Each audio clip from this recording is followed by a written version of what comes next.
சம்மதித்து விடுகின்றோம் என்று கோங்கமார்கள் எல்லாம் ஒருவாறு சம்மதித்து போய்விட்டார்கள். இப்படி இருக்கும் வேளையில் அண்ணன் தங்கை 2 பேர்களும் கிளைகுலுங்கா நேரத்திலே எழுந்து அண்ணனை பார்த்து தங்கை கேட்டாள், அண்ணா தங்காய் இன்னைக்கு கோங்கமார்கள் நம்மளை பிடிப்பதற்காக கண்மணித்திருக்கிறார்கள் அண்ணா.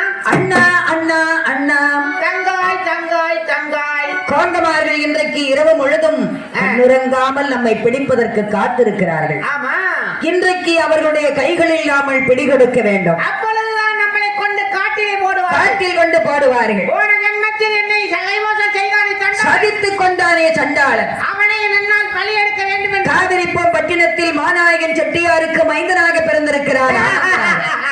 அவனை பழி எடுக்க வேண்டும்.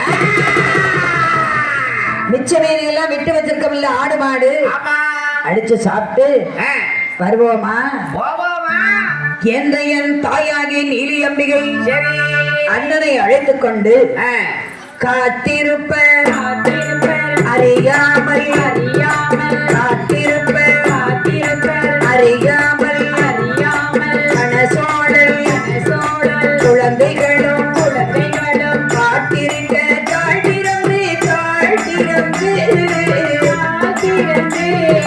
மறுபறி போல் உருமாறி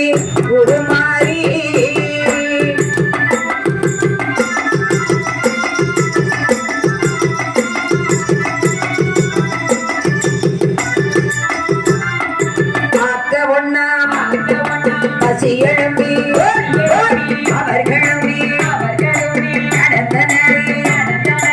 ஆக்க ஒண்ணா பசி எழும்பி அவர்களுமே நடந்தனரே.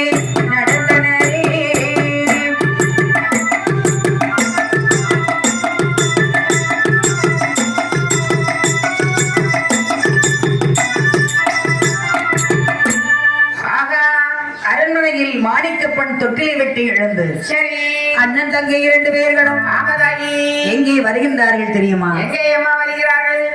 நேராக வனம் நோக்கி வருகின்றார். எப்படி வருகின்றார்? செண்பகனல்